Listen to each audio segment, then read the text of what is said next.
बिस्मिल्लाहिर्रहमानिर्रहीम। अस्सलाम वालेकुम नाज़रीन, आप यूट्यूब चैनल देख रहे हैं। मैं इमरान खान हूँ। बिलाखिर इमरान खान साहब की बहनों को खुद ही निकलना पड़ा अपने भाई के लिए, और मैं दो स्टेटमेंट्स आपको याद दिला दूँ इमरान खान साहब के, क्योंकि उन दो बयानात के बगैर ये जस्टिफाई नहीं होगा। पाकिस्तान तहरीक इंसाफ जो मरूसी सियासत के इंतहाई ख़िलाफ़ है, और ये जमात जब बनी तो इसके सबसे बड़े नारों में से एक नारा था कि मरूसी सियासत नहीं होगी।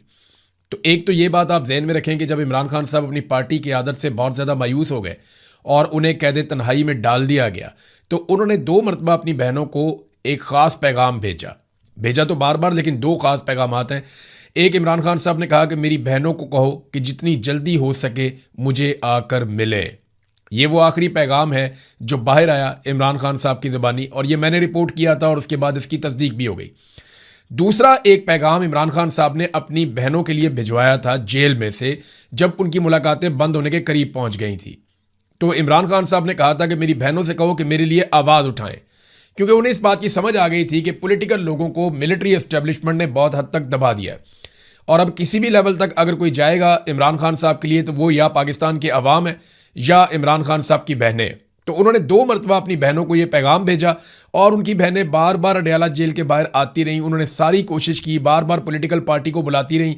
जिन लोगों ने इमरान खान के नाम के ऊपर वोट लिए और वो इक़्तिदार के मज़े ले रहे हैं, उन तमाम लोगों को इमरान खान की बहनों ने बार बार मुलाकात करके मिन्नत की, तरले किए, उनको समझाया, उनको बार बार बताया, उनका फ़र्ज़ याद दिलाया, इमरान खान के पैगामात उनको बार बार पढ़ के सुनाए, लेकिन उन्होंने हिम्मत नहीं की, वो लोग निकले नहीं।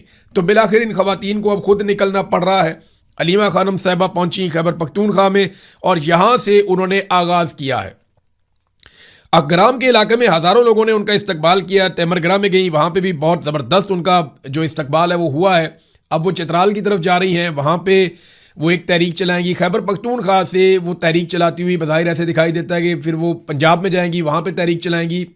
और कोशिश ये है अलीमा खानम की, ये तीनों बहनें मिलकर इस तरह का एक मोमेंटम बिल्ड करें कि दबाव डाला जा सके मौजूदा हुक्मरानों के ऊपर। अब सियासी लोग कर दे ही रहे। पहले आप सुन लें कि अलीमा खानम ने कहा क्या। एक तो जो ये मंसूबा बनाया जा रहा था, मैंने आपको पहले बताया था कि पार्टी के अंदर ये सोच पैदा हुई थी और इसके बारे में बार बार बात की गई थी कि बड़े पैमाने पर एहतजाज शुरू किया जाए और एक तहरीक शुरू की जाए, और उसके लिए डेट रखी जाए 5 अगस्त।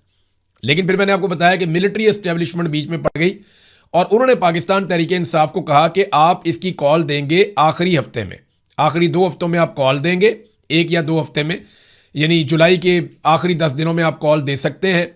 और फिर 5 अगस्त को जो आपका एहतजाज होगा वो सिर्फ 1 दिन का होगा, इससे ज़्यादा आपने एहतजाज नहीं करना। तो अलीमा खानम ने उसको मुस्तरद कर दिया।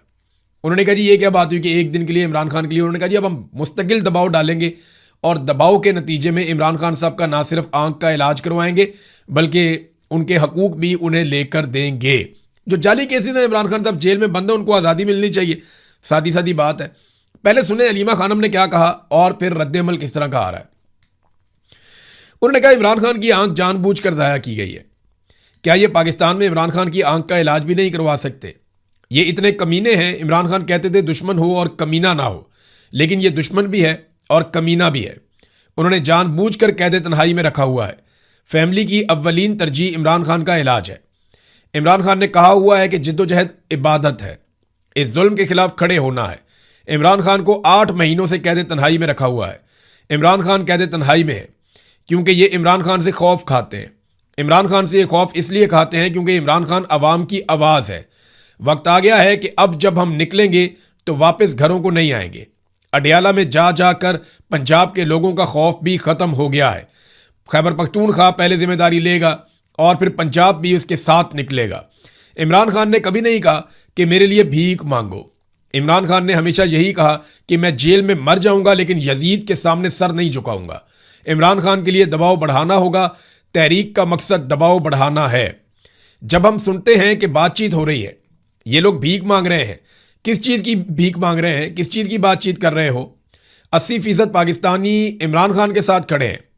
पहले अपनी ताकत तो दिखाओ, फिर बातचीत करना।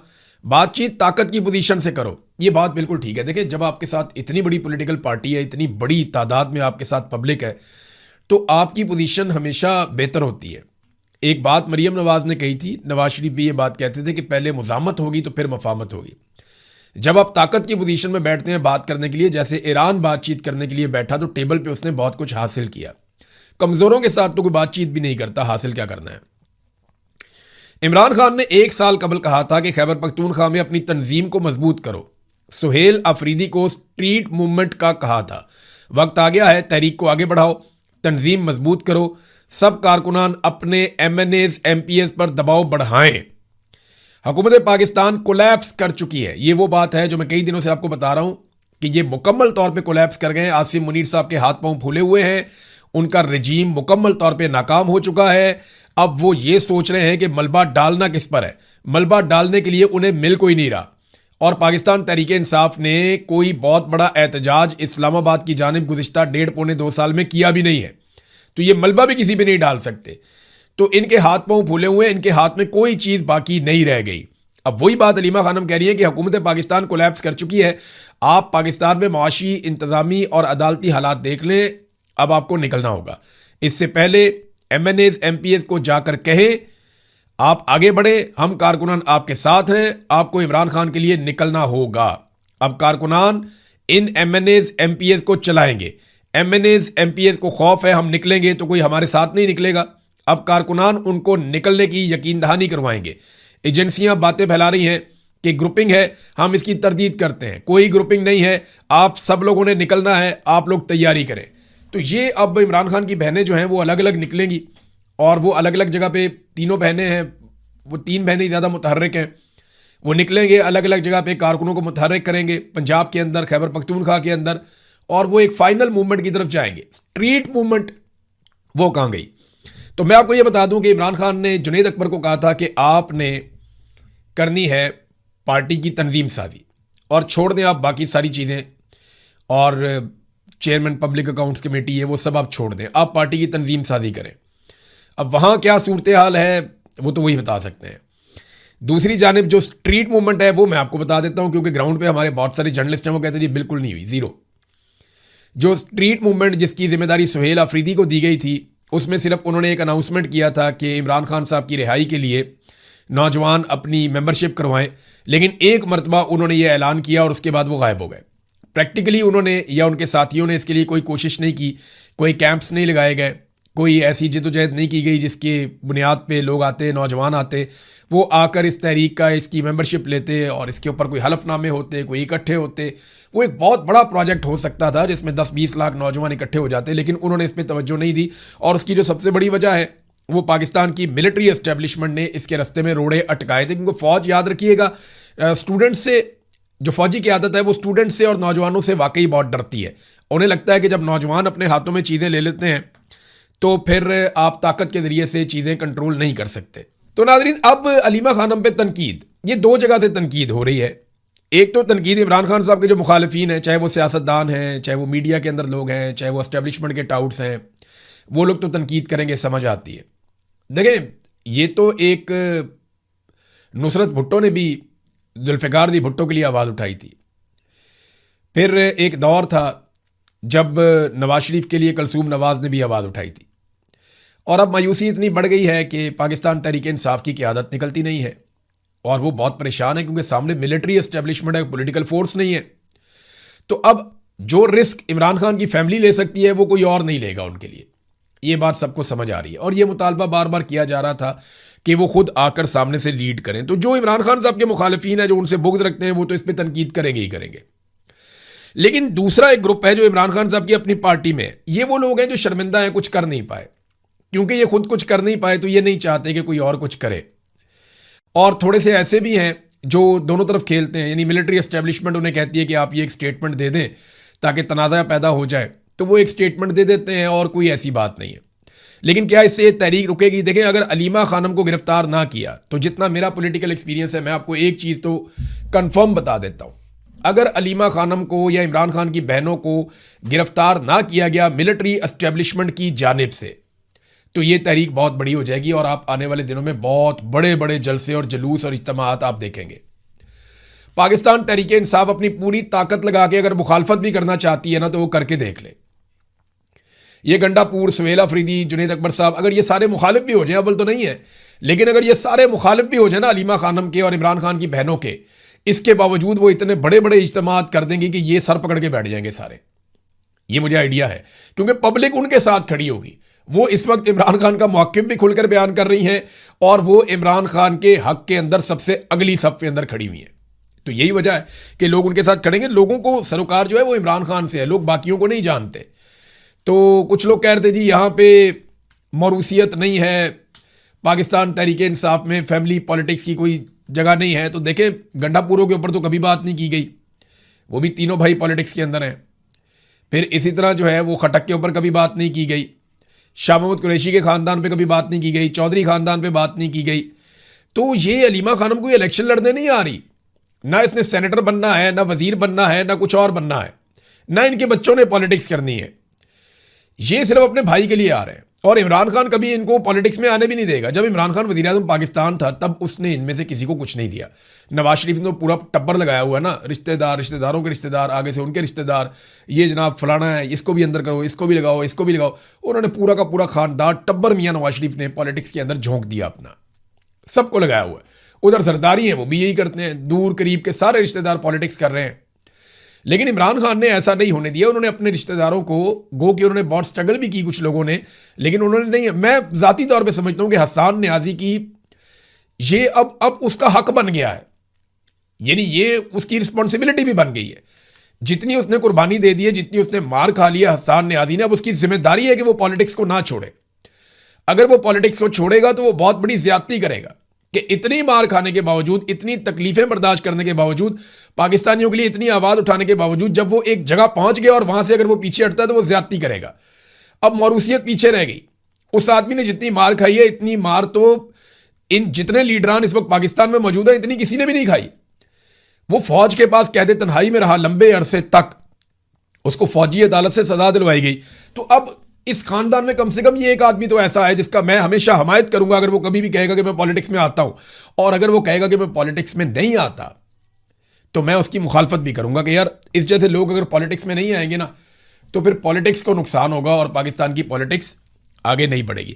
नाज़रीन, फजलुर रहमान साहब को मैं नॉर्मली अपने वीलॉग के आखिर में बताता होता हूं, लेकिन उन्होंने एक स्टेटमेंट ऐसा दे दिया तकरीर करते हुए, उसमें 3 चीज़ें बड़ी अहम हैं और मैं आपके सामने रखना चाहता हूं और ये इंकशाफात आप समझ लें। एक तो फजलुर रहमान ने कहा कि बलूचिस्तान में बगावत पहले बलोच इलाकों तक महदूद थी और अब पश्तून इलाके भी खून से नहला दिए गए, और इसके लिए उन्होंने जिम्मेदार करार दिया पाकिस्तान की मिलिट्री एस्टेब्लिशमेंट को। उन्होंने कहा कि अब वहां से 50 लाशें आ रही हैं जो पश्तून इलाके हैं और वहां पे बगावत पहुंच गई है। कोई रियासती रिट बाकी नहीं है, बच्चे स्कूल नहीं जा सकते, मगरिब के बाद पुलिस बाहर नहीं निकल सकती। ये हालात बलूचिस्तान में और खैबर पख्तूनख्वा में दोनों जगहों पे हैं। लेकिन बलूचिस्तान का तो बेड़े ही गर्क हो गया। फजलुर रहमान साहब ने दूसरा इंकशाफ किया कि हमें कहा जा रहा है कि हम लश्कर बनाकर निकलें, हथियार उठाकर निकलें। उन्होंने कहा जी हमने तो इनकार कर दिया कि हम हथियार उठाकर नहीं निकलेंगे, आप हमें लड़वा देंगे, फिर आप बीच में से निकल जाते हैं।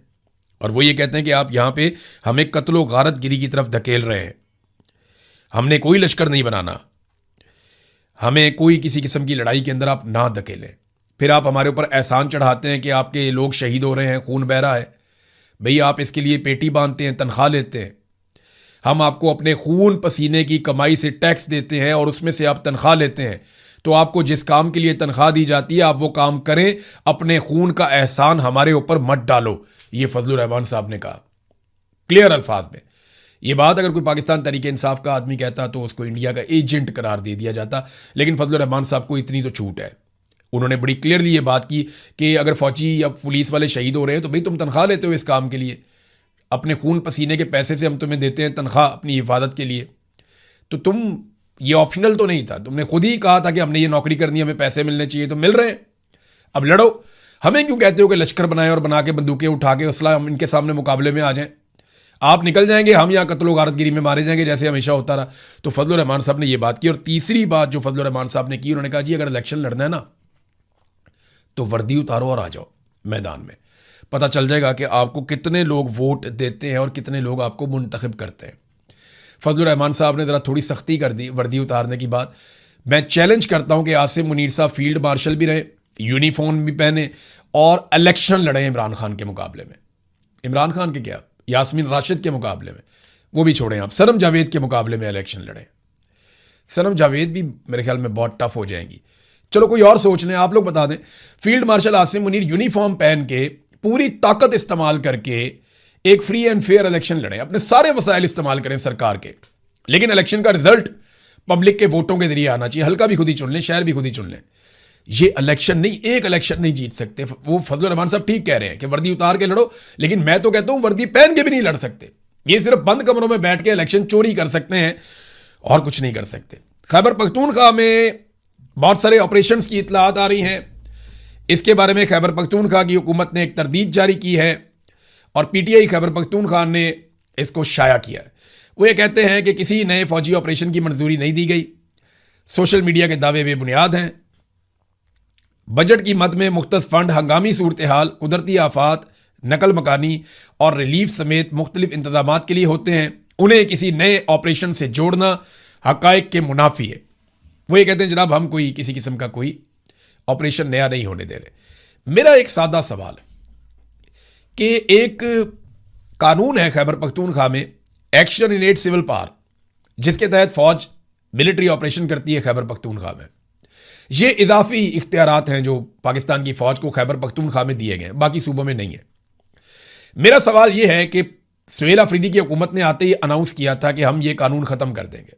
इस कानून को खत्म करने के लिए उन्होंने अभी तक क्या किया? देखें, अदालत के अंदर तो इनके पास बहाना है ना कि हम जाते हैं, अदालत हमारी रिट वापस नहीं ले रही, हमने अपील की हुई थी, वो अदालत हमारी अपील वापस नहीं ले रही। वह 100 रस्ते और हैं। आप चुप करके बैठ जाएं, अदालत भी चुप करके बैठ जाए, तो आप मिलजुल के मैच खेलते रहें, तो वो तो एक अलग बात है। लेकिन आपके पास 2/3 अक्सरियत है खैबर पख्तूनख्वा में, आप जब चाहें इस कानून को दोबारा कानून साजी से खत्म कर सकते हैं। लेकिन आपने अभी तक action in aid civil power कानून को खत्म नहीं किया, जिसके तहत यहां फौज ऑपरेशंस करती है खैबर पख्तूनख्वा में। ये इजाफी इख्तियारात हैं जो फौज को दिए गए हैं। तो दावे इन्होंने बहुत बड़े बड़े किए थे, लेकिन काम इन्होंने कुछ भी नहीं किया। हमारे ऊपर ना ये बहुत बड़ा बोझ बन गया, ये ऑपरेशन, ये हर चीज को डंडे के साथ संभालते हैं। मैं आपको एक और चीज बताता हूं, मैंने आपको पिछले दिनों बताया भी था, लेकिन कुछ तफसीलात मैं आपके लिए लेकर आया हूं। ये एक पाकिस्तान के अंदर प्रोजेक्ट है बहुत बड़ा, आपके बिजली के बिल के अंदर आता है नीलम झेलम सरचार्ज। अब ये Neelum Jhelum hydro power project है, इसके जो सरबराह हैं वो भी एक lieutenant general retire Mohammad Saeed साहब है। कोई इनसे पूछेगा कि इन्होंने अरबों रुपए ज़ाया किए, वो पैसे कहाँ गए? ऑडिटर जनरल ऑफ पाकिस्तान के मुताबिक 30 अरब रुपए का इन्होंने खसारा कर दिया इसी एक प्रोजेक्ट के अंदर, और पावर हाउस बंद होने से प्रोजेक्ट को 100 अरब के लगभग का नुकसान हुआ है। यानी आप अंदाजा करें कि 100 अरब से जायद का इन्होंने नुकसान कर दिया पाकिस्तान का। लेकिन क्योंकि ये एक lieutenant general retire Mohammad Saeed साहब हैं, इसलिए इनसे पूछ कोई नहीं रहा। इसका एक हेडरेस और एक टेल रेस है। ये एक टनल है, टनल का एक हेड है, एक टेल है, ये दोनों जगह से गिरी है। आप अंदाजा करें कि कैसा शाहकार इन्होंने तामीर किया, क्योंकि पाकिस्तान की फौज ज़्यादातर ये काम करती है और डिज़ाइन भी ये लोग खुद ही करवाते हैं। तो इस किस्म का डिज़ाइन किया गया, इस तरीके से बिजली बनाने की कोशिश की गई कि इसकी टेल भी गिर गई और इसका हेड भी गिर गया। जुलाई 2022 में इसका टेल रेस टनल जो है वो गिर गई और पैदावार अगस्त 2023 तक बंद रही, यानी 13 महीने तक पैदावार बंद रही। बहुत नुकसान हुआ। उसके बाद जनाब उसको सेट किया तो 1 मई 2024 को इसकी हेडरेस टनल है वो गिर गई और पावर हाउस बंद हो गया फिर दोबारा से। अब लगातार नुकसान हो रहा है। इसके अलावा इस प्रोजेक्ट को 2028 तक के लिए बंद कर दिया गया, और जब इसको बंद किया है तो तनख्वाहें तो लोग लेते रहेंगे, वो तो मौजें करते रहेंगे, लेकिन प्रोजेक्ट बंद होने की वजह से इसकी जो कॉस्ट है वो कई गुना बढ़ जाएगी और पाकिस्तानियों को मजीद पैसे पड़ जाएंगे। ये नाजरीन पाकिस्तान के हालात हैं। हमारे पानियों पे इंडिया डैम बनाता जा रहा है, बिजली बनाता जा रहा है, किसानों को उसने मुफ्त बिजली देना शुरू कर दी है। वो कई सूबों के अंदर वो छोटे इस्तेमाल करने वाले लोगों को, सारिफीन को मुफ्त बिजली दे रहा है इंडिया। वो तरक्की करता जा रहा है, आगे बढ़ता जा रहा है हमारे पानी के बलबूते के ऊपर। और हम क्या कर रहे हैं? हम अपने ही पानी से बनने वाले मंसूबे रोक रहे हैं, बंद कर रहे हैं। वो इसलिए कि हमने आईपीपी को इजाफी पेमेंट्स, जिसे आप कहते हैं कैपेसिटी पेमेंट्स, वो हमने आईपीपी को देनी है ताकि आईपीपी का पेट भरे और कमीशन बड़े बड़े ताकतवर लोगों के, जो मिलिट्री एस्टेब्लिशमेंट में और जो पाकिस्तान के अंदर पॉलिटिकल एलीट है, उनकी जेब में जा सके। वो पैसा बनाने पे धड़ाधड़ लगे हुए हैं। इंडिया अपनी आवाम का सोच रहा है और हमारे लोग किसका सोच रहे हैं? अपना और अपनी नस्लों को और अपनी जेबें भरने का सोच रहे हैं। एक स्टेटमेंट मैं आपको दिखाता हूं, ये ढीठ कितने हैं लोग, आप ये देखें। ये